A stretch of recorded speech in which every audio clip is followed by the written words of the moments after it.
Good morning.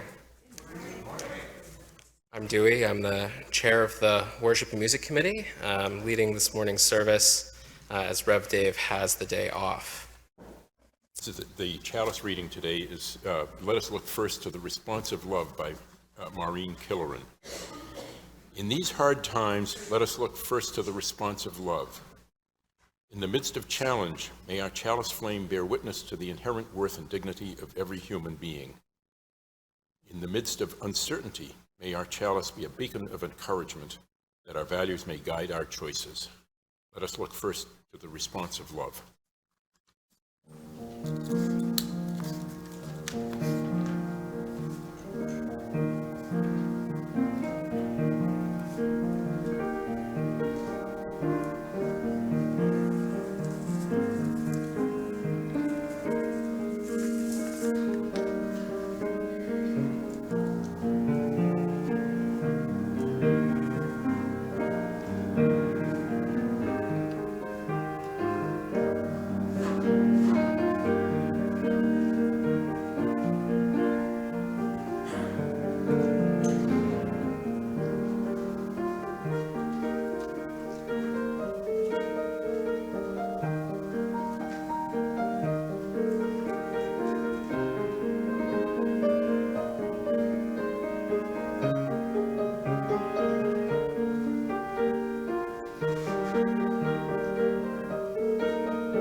Good morning.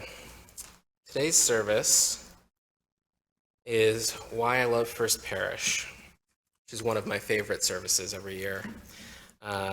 Today we'll be hearing from three of our congregants about what First Parish means to them. Now please join me in our responsive.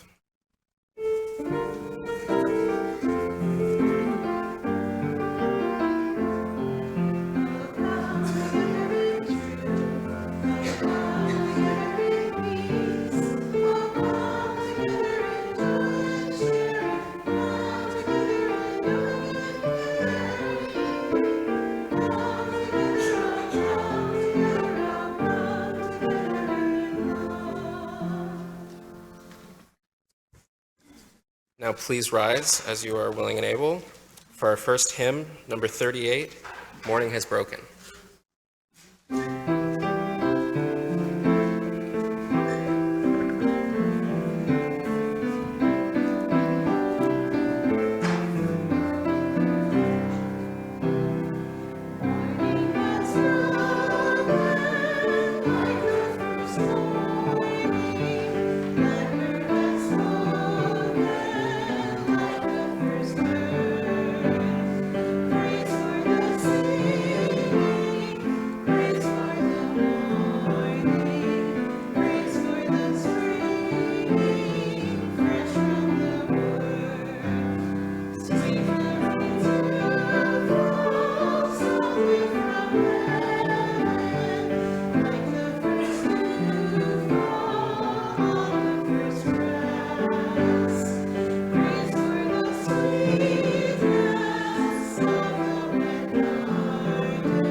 invite forward David Temple for this morning's reading.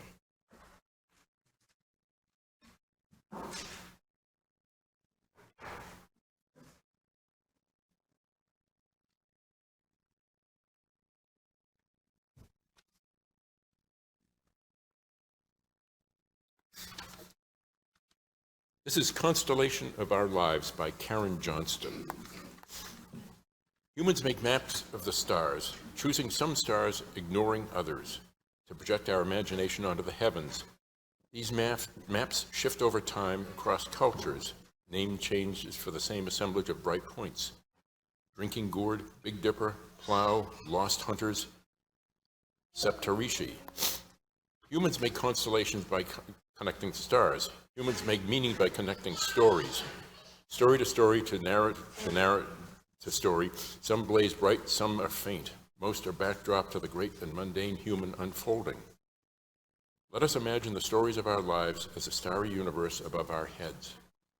As leaders of this congregation, we are tasked and trusted to draw constellations in this, our beloved small universe. May the stories we connect draw constellations that reflect the shared ministry that call for the best in us.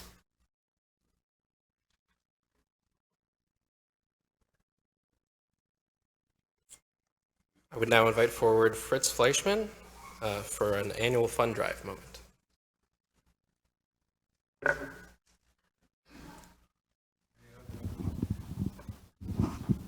Thank you. Good morning, everybody. I'm a member of the annual fund drive committee, as you know, and I'm happy to tell you how we're doing this year. Here is the updated visualization. We have 22 pledges made, and people have committed just under $100,000. So thank you very much. If you have already pledged, if you still have to pledge, please do so before, I think it's April 17th, when we hope to close the books. Like Dewey, I have to say that this is one of my favorite Sundays, where people talk about why they love First Parish. And I want to talk very briefly about why I actually love to pledge to First Parish. I think an investment in this community is actually an investment in democracy. How do I get to that statement? If you look at our bylaws, we're really a democratic republic in miniature.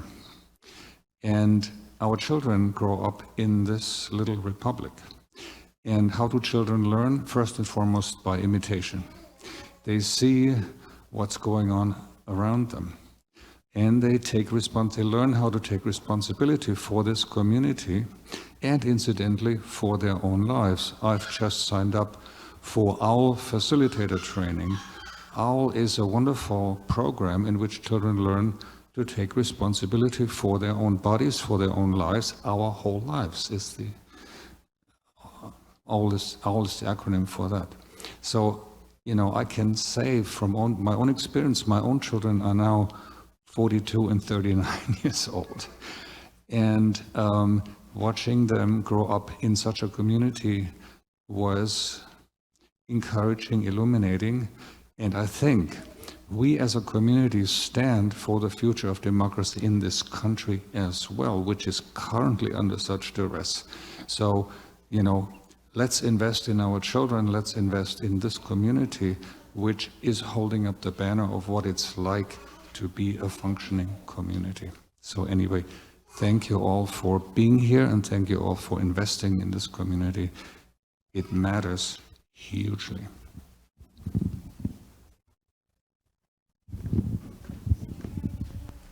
Please join us for a moment of prayer and meditation.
I would now invite forward our first speaker, Michael Taylor.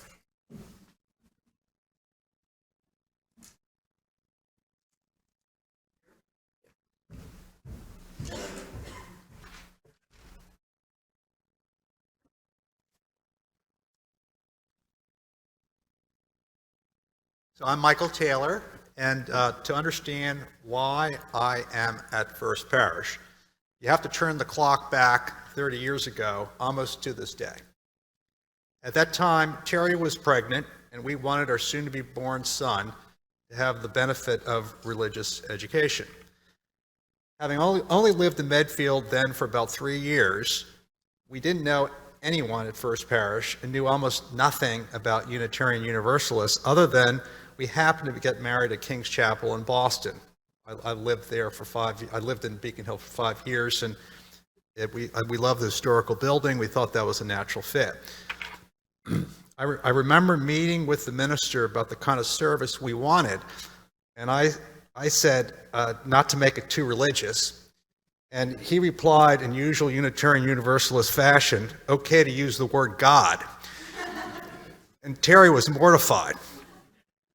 So 30 years later, actually about 3 years later, but 30 years ago, just before Easter, I remember flipping through the Medfield Press, looking at church services in Medfield, paying particularly close attention to how late they began.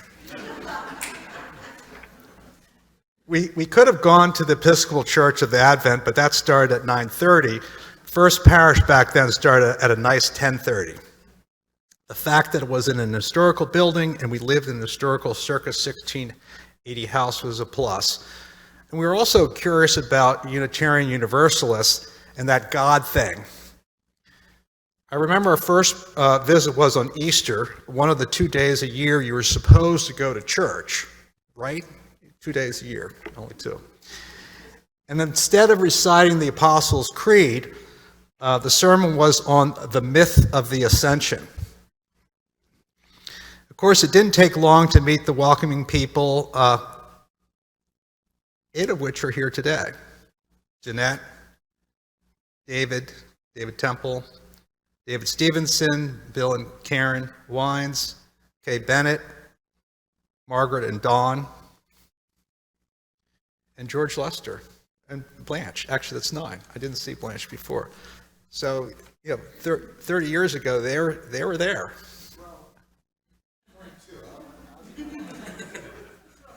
22, you came in 22 years ago? Okay, sorry about that. Actually, Mark Twain said you never have a fact interfere with a good story. And small things mattered, such as when our minister Judy was the first person to visit us at Brigham and Women's when Tucker was born with a clown doll, a terrifying clown doll. I hate clowns, but we still hold that doll in earnest today. And we took an orientation class on Unitarian Universalists and read the book Infinity in Your Hand. Do they still read that book? Yeah. Oh, that was a long time ago. And all of it resonated with us, so we decided to join this church.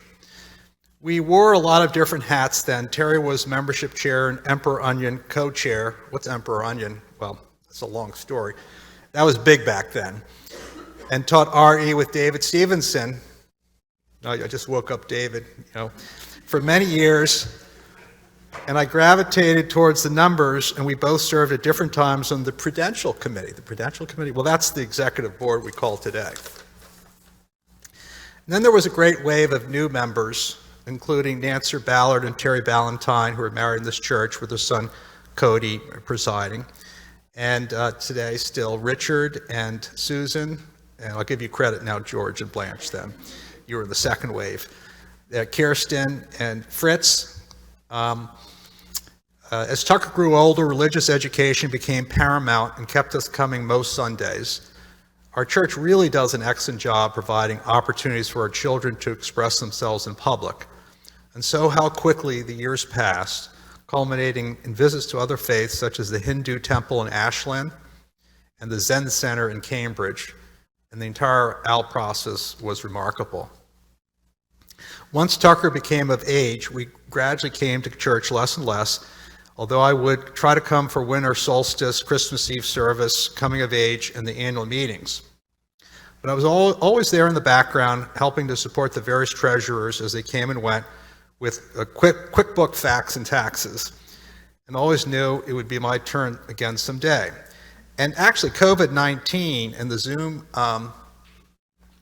the Zoom events actually helped me to reconnect. Then I was asked by Margaret Rolfe, you're the culprit, Margaret, to be treasurer again, so to come out of retirement. I still work, but I meant church retirement.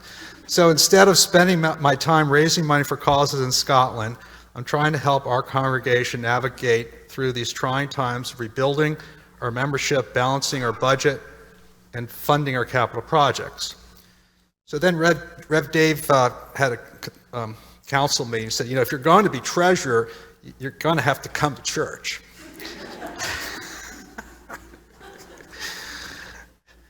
And since then, I've enjoyed reconnecting with old friends and making new ones. Meeting Shirley and Thea, who's not here today, and Nate and Jess. Jess is here, actually. There she is. Martha and Patty and Wes, and watching their children grow up at this church.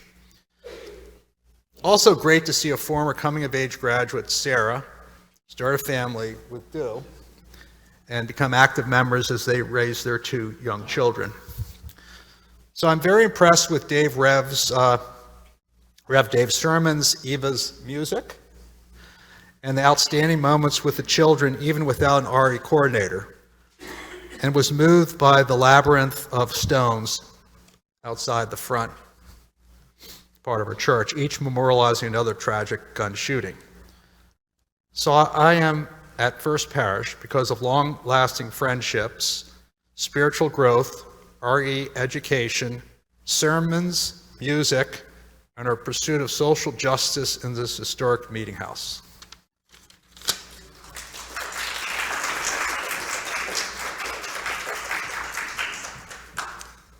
Thank you, Michael.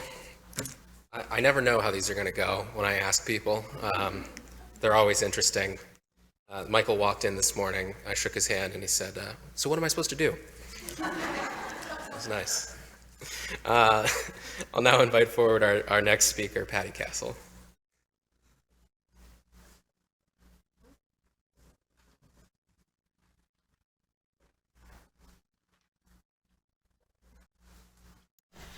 My name is Patty Castle, and I have been a member of First Parish for 7 years. Up until about 10 years ago, I never knew what Unitarian Universalists were. I blame my ignorance in part on where I grew up and what I was exposed to. I was raised in Levittown, New York, a town considered one of the first mass-produced suburbs in the country. It was built as an affordable housing option for returning World War II veterans. I later learned that the developers of Levittown explicitly prohibited people of color from buying houses, leading to systematic racism that still exists in the town today. Both sets of my grandparents purchased homes in Levittown in the 1950s. My father's parents raised 12 children, and my mother's parents raised 8 children there. As you might be able to tell, they were devout Catholics, as were the majority of residents at the time. Consequently, I was raised Catholic and attended Catholic schools for my entire upbringing.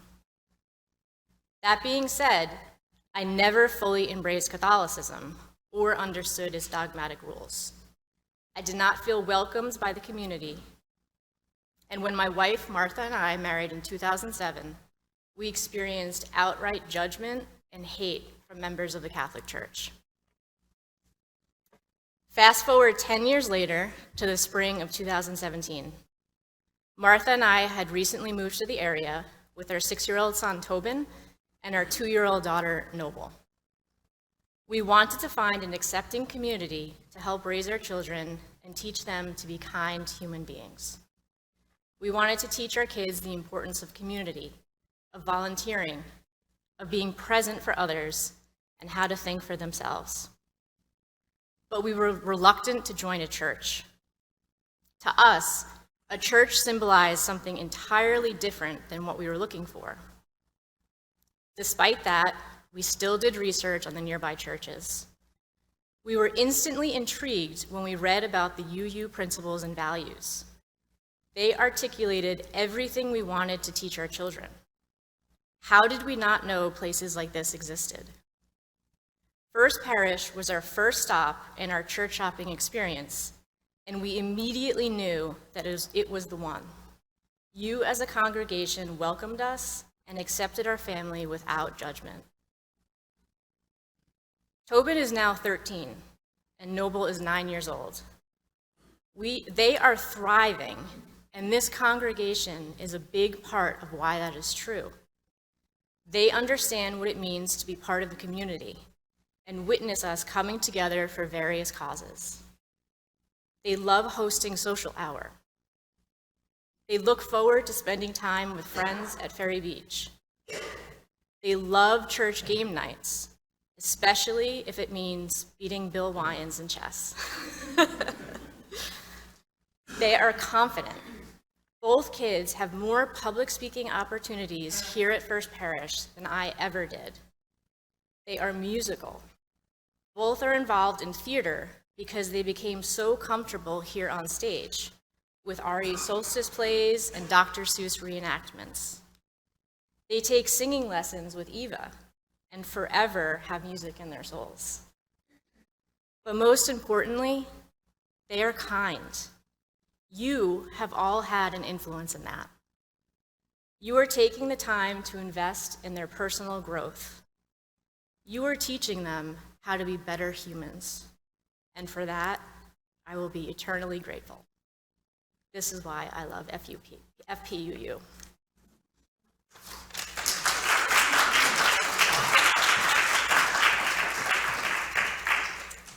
Thank you, Patty. I'll now invite forward our final speaker, George Lester.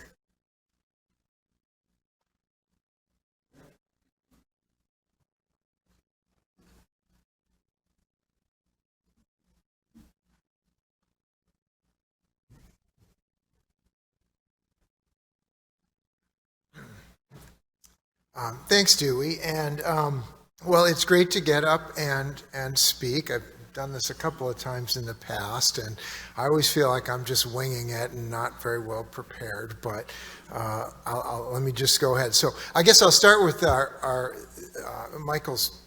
It was funny with 30 years because I was going to start with our origin story of coming to First Parish. Really came out of 9/11. What happened in 2001. So I did the math. It's so 22 and a half years ago. Anyway,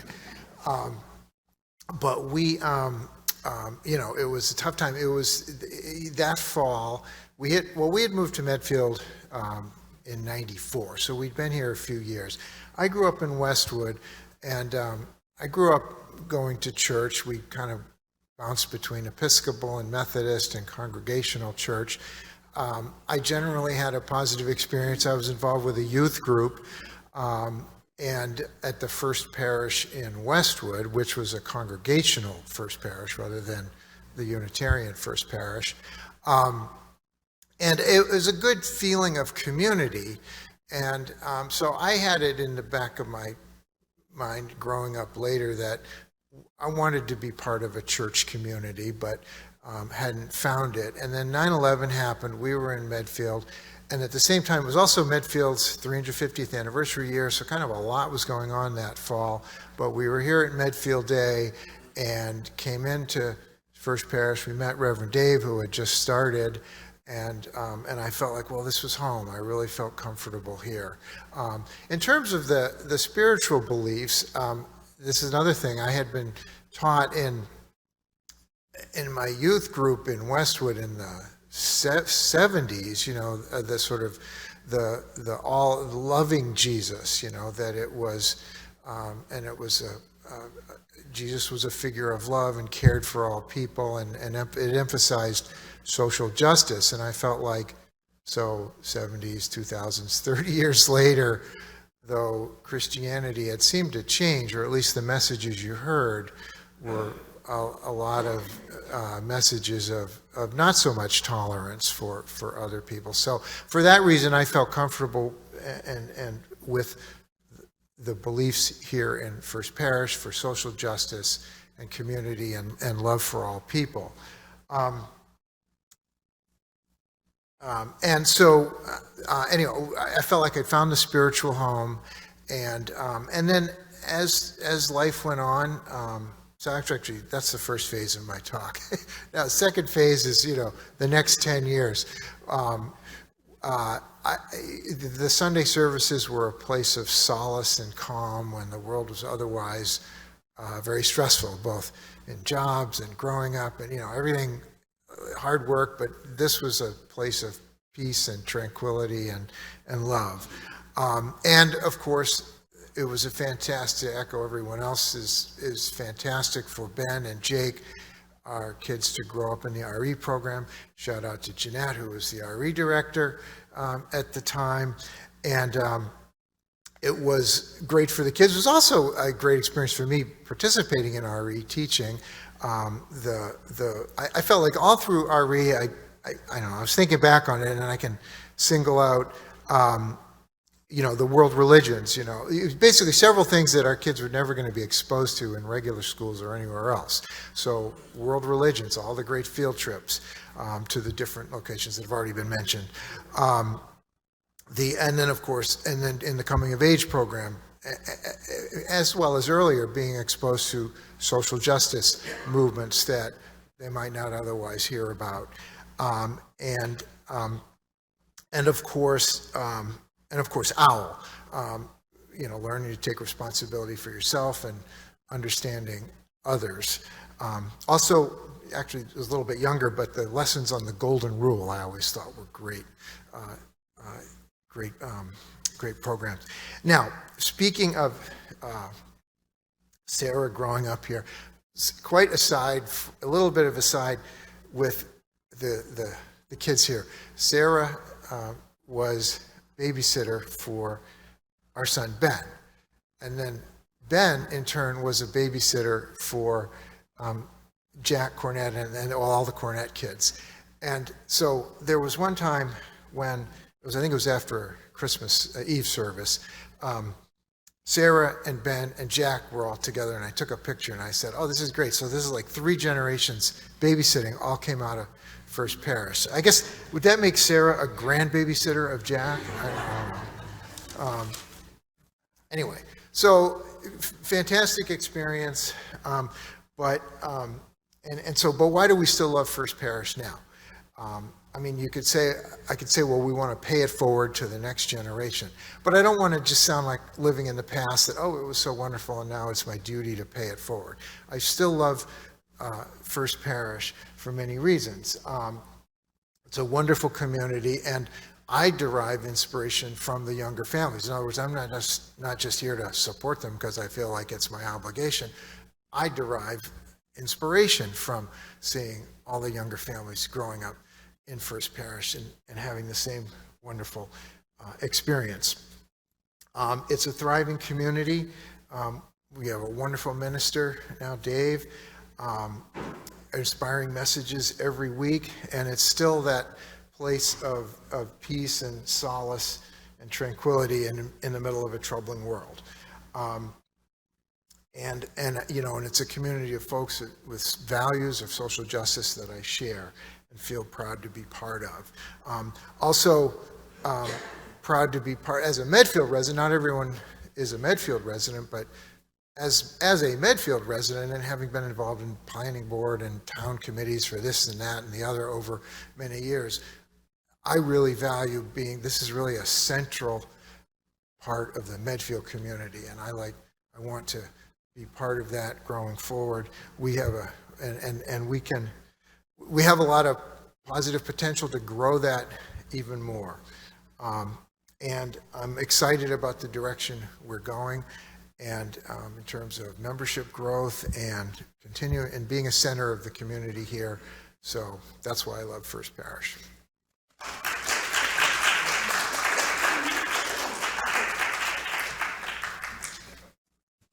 Thanks, George. Strikes me how many people came for their children and then stayed for themselves. I'll now invite Fritz back up to introduce this morning's offering.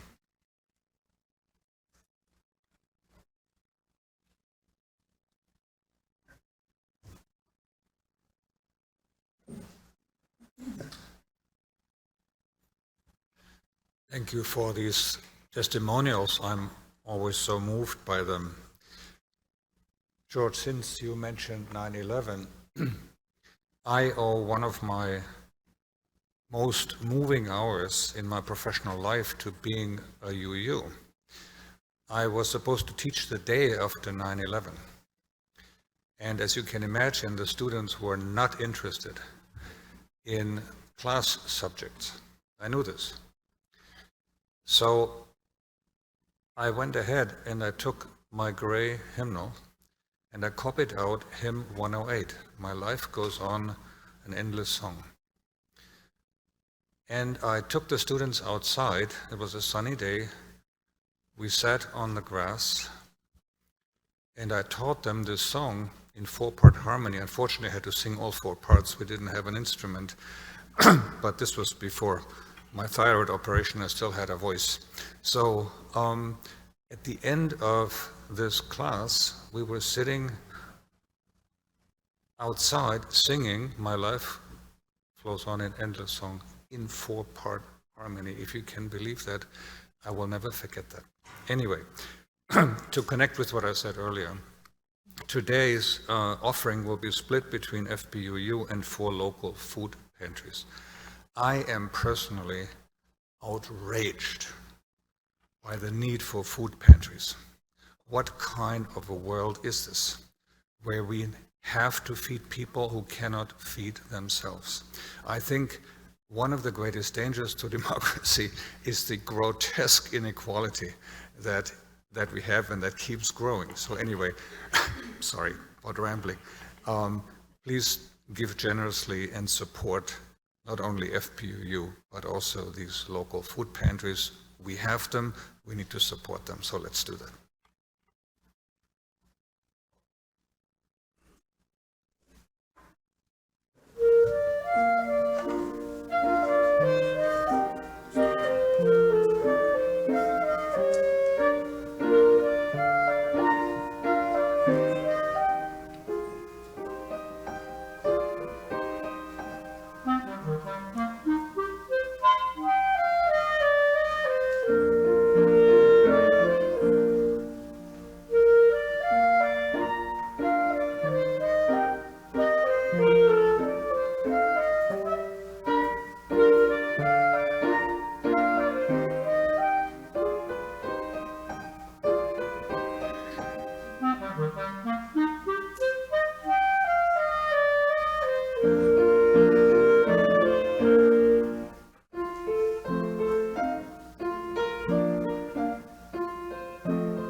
Please rise as you're willing and able for our closing hymn, number 163, For the Earth Forever Turning.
I will now extinguish our chalice.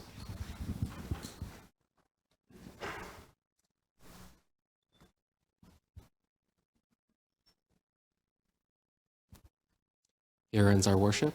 Now let us service begin.